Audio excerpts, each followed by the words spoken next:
Hello?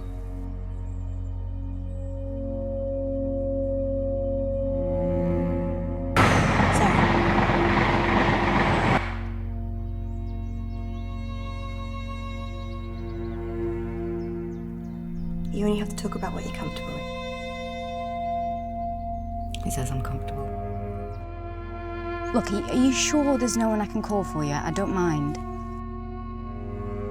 No, there isn't. Okay?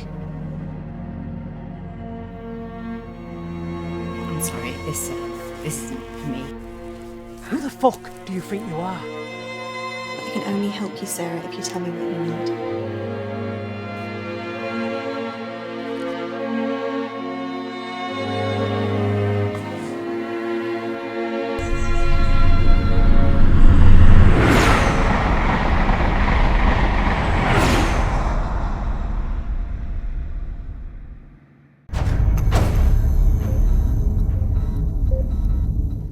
Hi and welcome to the Soho London Independent Film Festival.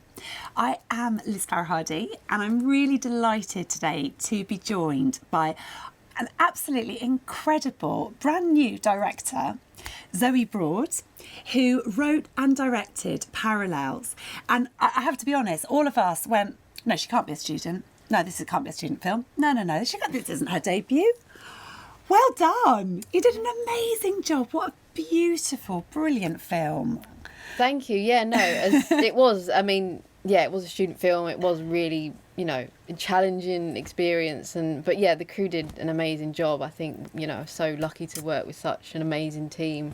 It really wouldn't have happened if, everyone hadn't pulled together and got it done. Sure. Well done, because there's always the foundation to start with is a wonderful script, and what a well constructed script that was.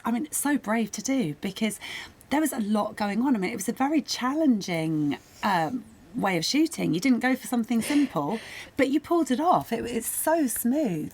How did you come across the story? What was your motivation with it? So I guess the story, I sort of started developing it about a sort of year before production. It is quite a personal story. So I have sort of struggled with mental health issues in the past. Not, the exact same story as what was in the script, but I just really wanted to tell an honest, sort of truthful story about the different experiences that people can have with mental health and sort of coping with grief and things like that. So that was kind of how it sort of came about. I don't know if I quite can remember how I landed on the idea of the two characters meeting on a bridge. I think it was just something that somehow it appealed to me. It was beautiful because it's two people from this completely different sort of socio-economical world, completely different lives, yet so much in common. Yeah. And it was very clever the way you brought them together, and then intercept as well with, the support that came out was really beautiful.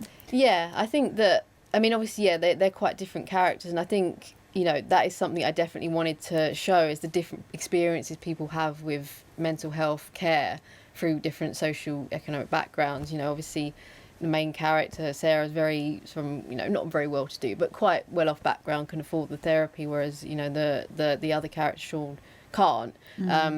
But actually the therapy maybe isn't quite working for Sarah. And I think that, one thing I've learned about therapy is that you have to really be open to it and receptive to it for it to work. You can't force yourself or be forced to go to it. You really have to open yourself up to it.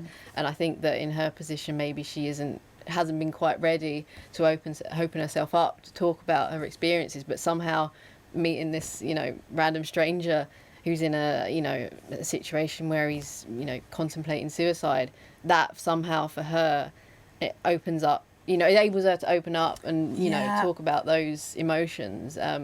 I think it is just, I wanted to show you, that different things work for different people, and I think that it's not a one size sort of fits all approach, It was really interesting the way you did that, sort of showing how she's struggling to speak in the one place that we're all told is the right place.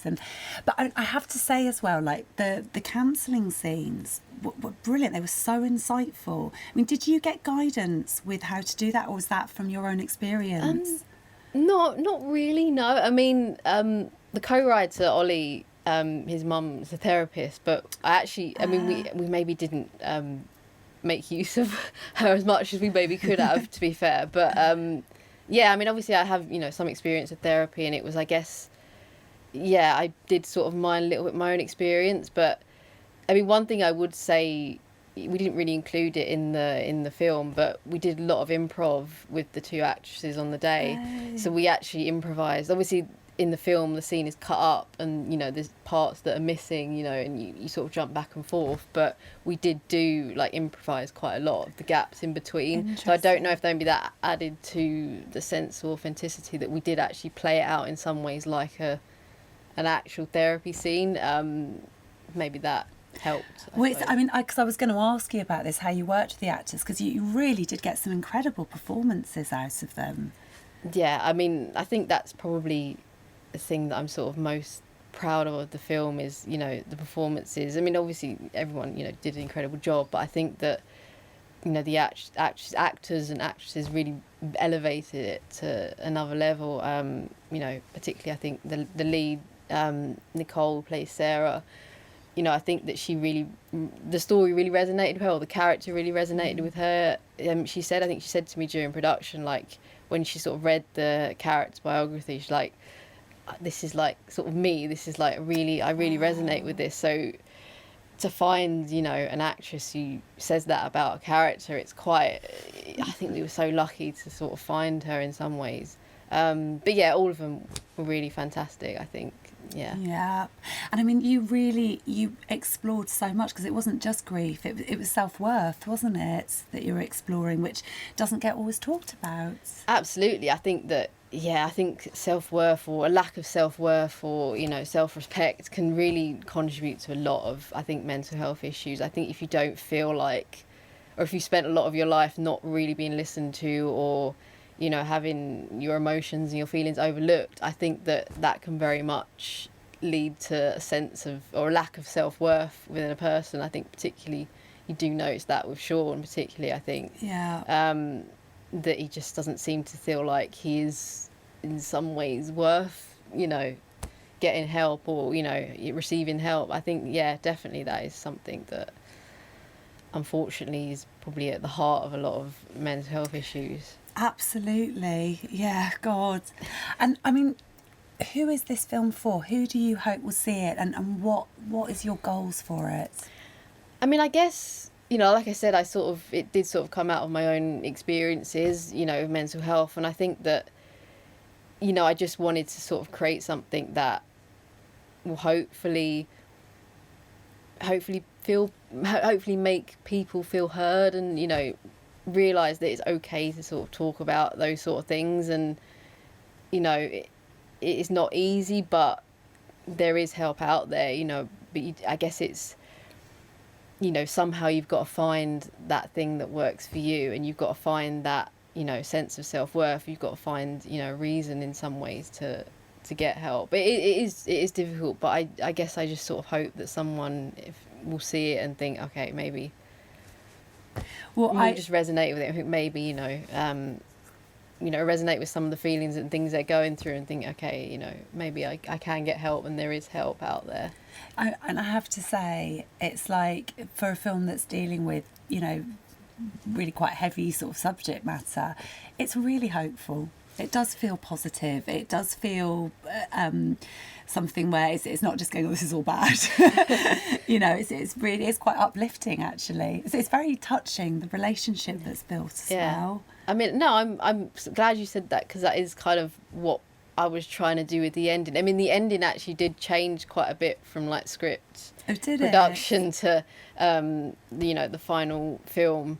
Obviously the montage at the end, it wasn't in the script at all. Right. And obviously revealing about whether, because obviously there's, I don't want to say too much maybe, but there's a scene at the end where you kind of reveal a little bit what happens, and there's a moment of question before of if, and so that wasn't necessarily, I don't think, in the script. So I did change it around a little bit in the edit, and it was something I did sort of stew over for a while, how to actually end it, because I think the original way I did it didn't quite work in the edit, but I did want it to be hopeful, but at the same time kind of still leave like a bit of mystery and a little bit of ambiguity about their relationship and what might be next, I guess. Well, you nailed it. You really did. You nailed it. Thank you. Oh. So what did you enjoy the most out of making this? I mean, I have to say, despite the really heavy subject matter, the shoot actually was really fun. I think that I'd hope everyone else feels the same way, but I think we had a really good relationship on set with everyone. It really went surprisingly smoothly, considering, there was a lot of hard work in the build up to it, getting things off the ground. But once we actually started shooting, it was a really enjoyable experience. And we wrapped early most days. Wow. And I want to be on your set. Yeah, we had extra time to do, extra shots that we kind of thought we might not even get. And it was like, wow, we just sort of got into a rhythm. And I think just seeing everyone work so hard to put it together, that was probably the most enjoyable thing, I think, for me. So to achieve that, to do that says to me that must be a lot of preparation. I mean, did you kind of work with your DP first, go through all the... Yeah, we did. I mean, we had, quite detailed shot lists, and, we had everything sort of set up from a production perspective. So, there was a lot of hard work and a lot of last minute sort of panics before the shoot, as I guess there always is. But I think it did kind of pay off on the shoot, in that it did make it, there were a few moments on the shoot that things did go a little bit, we kind of forgot a couple of things that were quite important, but this is your first film, well though. It was more logistical things as well, which it always is, I guess, when you're sort of low budget student filmmakers. But I think overall, we managed to get it done. You did amazing. And what's the importance of film festivals? I mean, it's getting your film out there, getting it, in front of an audience, isn't it? And it's such a, there's so many film festivals out there, and it's such a, I guess, challenging in some respect, because you're kind of putting yourself out there a little bit, and obviously you will get the rejections, but you also do get, Why SohoLIFF? What drew you to us? I think it was just, I mean, obviously there's a local aspect, I work locally and live locally, and I was just looking at sort of, some of the previous sort of films, and, the team and everything, and it just looked like a film festival that supports indie filmmakers, and not the big budget, the big budget films. It was something that just seemed to support indie filmmakers and sort of people trying to get the stuff off the ground and get their career started, I guess. Absolutely, that's exactly what we're about, and we are so honoured to be screening your film. Yes. So, Parallel, you have to see it, okay? The film festival is from the 25th of January to the 28th of January. And don't miss Parallel, because it honestly, I mean this when I say we all had to double check that this was a student film. I am really bowled over.